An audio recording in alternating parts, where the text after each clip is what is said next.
My name is Amelia Leibensperger, and I did my service learning project with the Celebrating Hope in Cancer Survivors Group, or CHICS for short. CHICS is located in Mechanicsburg, Pennsylvania at the Geisinger Holy Spirit Breast Care Center. CHICS is a women's support group for breast and gynecologic cancers. Their mission is to provide hope, emotional support, information, and networking opportunities through allowing women to openly discuss their concerns with others who share their condition and history.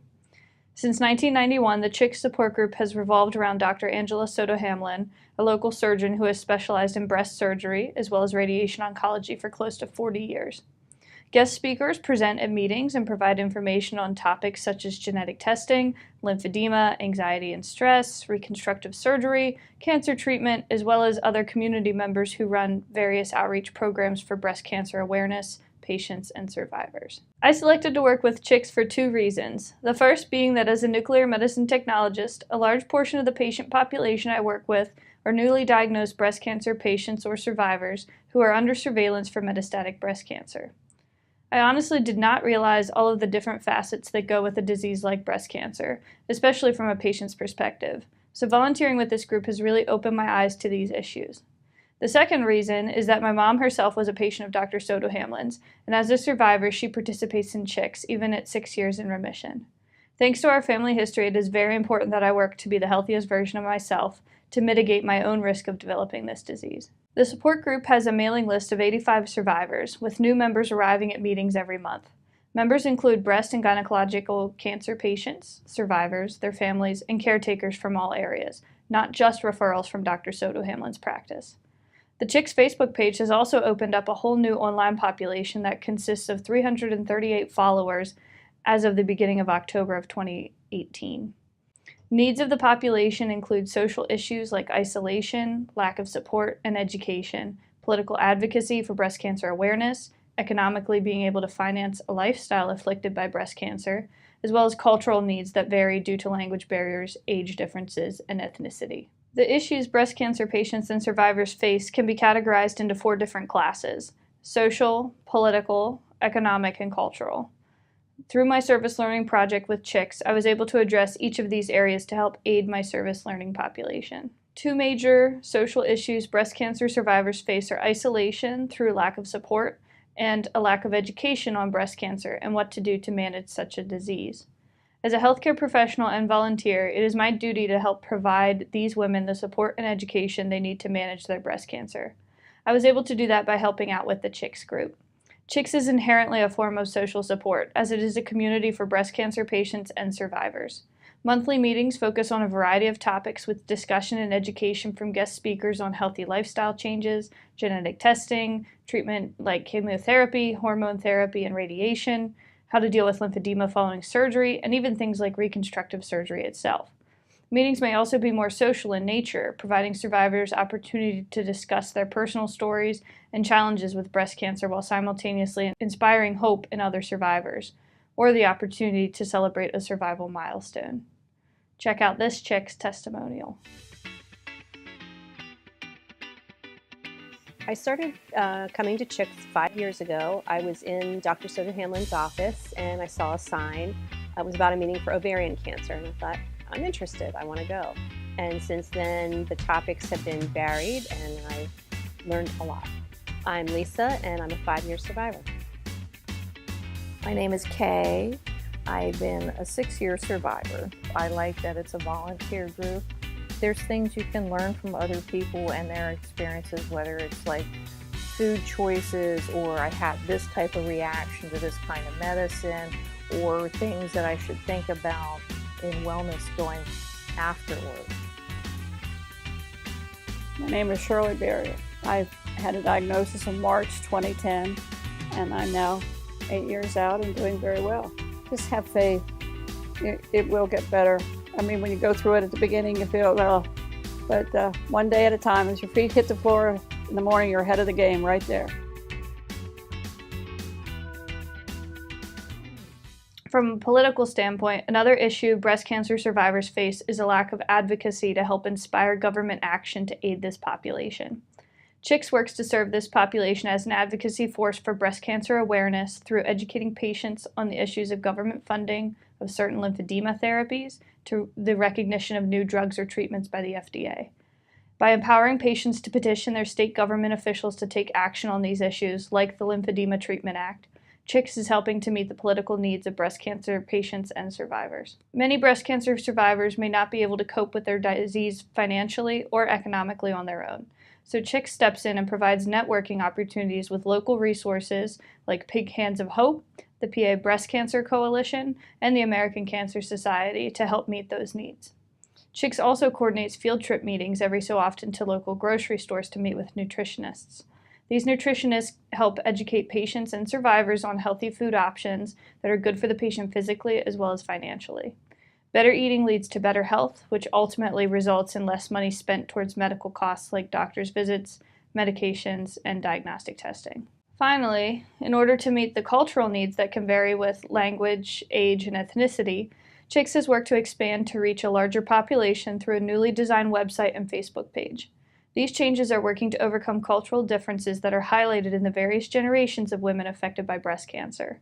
Providing a place to provide education, support, networking, and advocacy that is available 24/7 to anyone in the world is a huge step to supplement the traditional face-to-face meeting structure that was the only option in the past. So by recognizing the 4 needs that afflict breast cancer patients and survivors alike in the social, political, economic, and cultural aspects, I decided to meet up with the CHICS facilitator, Jeannie Brandt, at my mom's suggestion to help form my service learning project in order to meet those 4 needs. Jeannie was more than happy to meet and work with me on the project, as CHICS had slowly started to dwindle since her co-supervisor stepped down the year before. Jeannie and I brainstormed together and came up with the following service objectives for me to perform for the group in order to try to address the 4 different groups of needs that breast cancer patients and survivors have. The service objectives were as follows. Efficiently co-facilitate monthly meetings through setup and teardown, greeting patients and presenters, and helping with refreshments. Type and send out the monthly newsletter. Send monthly email reminders and updates to group members and prospective patients. Confirm upcoming speakers and meeting topics, help research meeting topics for the 2019 calendar year, and revamp the group's current webpage and establish a Facebook page for the group to help with increasing membership. In order to meet these objectives, I co-facilitated the monthly meetings for 6 months for 4 hours at a time. I also created a monthly newsletter template for the group to edit, publish, and distribute at each monthly meeting. Upon gaining approval from Dr. Soto Hamlin and Jeannie, I also created a CHICS Facebook page to help advertise the group on social media and provide a resource for younger patients and survivors who may not feel comfortable with or have the time for the face-to-face meetings every month.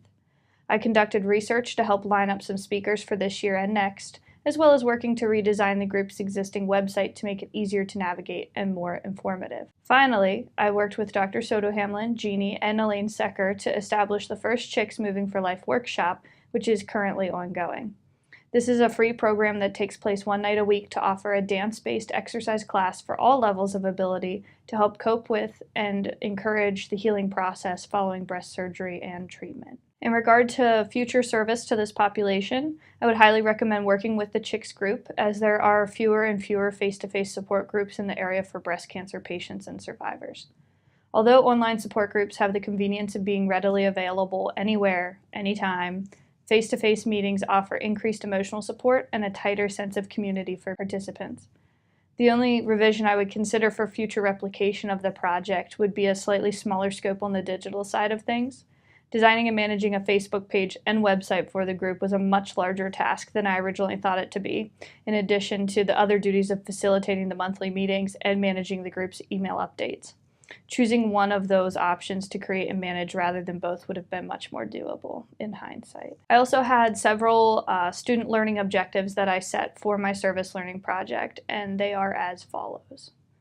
By the end of the project, the learner will identify 3 central Pennsylvania resources for women dealing with breast cancer. By the end of the service learning project, the learner will identify a minimum of 3 strategies to help breast cancer survivors cope with their disease. By the end of the project, the learner will help to identify and address the needs of the patient population attending this support group by serving as an advocate for these patients and their families. By the end of the project, the learner will identify at least 3 risk factors for developing breast cancer in women. I met each learning objective stated above by the end of my project. In addition to the CHICS group and its associated online venues, the Pennsylvania Breast Cancer Coalition and Pink Hands of Hope are both resources breast cancer patients and survivors alike can reach out to for support in dealing with breast cancer. At almost every monthly meeting for CHICS, a different speaker is featured to help educate members on various topics and coping strategies. One such speaker was Pat Gadsden, a founder of the Life Esteem Wellness Center in Harrisburg, Pennsylvania. She spoke to us on the importance of having good self-esteem in order to have overall wellness in our lives. As a breast cancer survivor of 12 years, Pat realized one of the major factors that contributed to her development of breast cancer was stress in her life. Her personal experience as a breast cancer survivor, 28 years as a self-esteem and life esteem trainer and consultant, as well as experience as a foster and adoptive parent, gave her the experience and perspective to develop a holistic health and wellness center for the community. At her center, she helps individuals realize that they need to have balance between 4 core areas in their life in order to be truly well. Those 4 areas are physical, mental, emotional, and spiritual. Pat conducts this education through purposeful living gatherings that she herself leads twice a month to determine what an individual's purpose in life is in order to help that individual live a more fulfilling and purposeful life. She also helps local vendors to offer programs and activities for community members like meditation, art, healthy eating, massage, Reiki, Tai Chi, yoga, Pilates, sound and music therapy, aromatherapy, drumming circles, and so much more. Practicing purposeful living through stress reduction, attending support meetings like CHICS every month, and attending various workshops on disease management like lymphedema therapy or advances in genetic testing or chemotherapy all help survivors cope with breast cancer. The needs of the service learning population and how those needs were met are already covered in the first 2 sections of this presentation. Serving as a co-facilitator of the CHICS group helped me to recognize and develop strategies to meet those needs that, again, are in the social, political, economic, and cultural realms. Finally, Dr. Soto Hamlin's Take Charge program helped to meet the last learning objective, which was to identify at least 3 risk factors for developing breast cancer. The Take Charge program is a 3-pronged approach to reducing one's risk of breast cancer and recurrence of cancer. This approach focuses on healthy nutrition through a plant-based diet, regular exercise, and stress reduction through various methods. This is not only good for breast cancer survivors, but also for younger, high-risk patients looking to reduce the risk of developing breast cancer. My service learning project with CHICS has greatly impacted the population through the increase in attendance at our monthly meetings to the establishment of a Facebook page and redesigned website. Also, monthly newsletters with applicable patient education to that month's meeting topic are published in addition to routine email communications with the CHICS mailing list. CHICS is now able to meet the social, political, economic, and cultural needs of the breast cancer patients and survivors in the central Pennsylvania area. Thanks to the internet, CHICS can now also reach an even larger population. Increased marketing to advertise the group and efforts to better organize communications with group members has greatly improved CHICS and in turn allows CHICS to be a better resource for this population. Personally, this service learning project has impacted me greatly. Not only do I feel a very personal connection to breast cancer due to my mom's diagnosis and survivorship, but also from the time I spent with the survivors at each CHICS meeting. My time serving the CHICS group has opened my eyes to the daily struggles these patients face, from worrying about wearing a wig to whether or not they should have implants or prosthetics, to the small victory of getting up and going grocery shopping the morning after a chemotherapy treatment. The strength and grace these women show throughout it all continues to blow my mind, and I only hope that the work I've done for CHICS is a small step towards continuing the fight against breast cancer. Professionally, this project has impacted me even more so than it did on a personal level. As a nuclear medicine technologist, roughly 30 to 40% of my patient population comprises of breast cancer patients. Instead of becoming indignant and frustrated when a woman cannot raise her arm above her head for an image during a bone scan, I now understand just what that woman has went through to get to the point of having that bone scan done. Lumpectomy, mammograms, office visits, chemotherapy, radiation therapy, more surgery resulting in inflexible scar tissue from having lymph nodes removed, facing a diagnosis of cancer itself, being scared of what we might find during the bone scan, and even more, depending on the patient. All of these hurdles these patients have to jump through to get to the point of dealing with the technologist who is visibly frustrated that the patient cannot do a simple thing like raising their arm above their head for one picture. The knowledge gained from this service learning project has become invaluable to me in my practice professionally, and I hope to continue to serve the CHICS group in the future to facilitate my lifelong learning to help me continue to grow as a healthcare professional.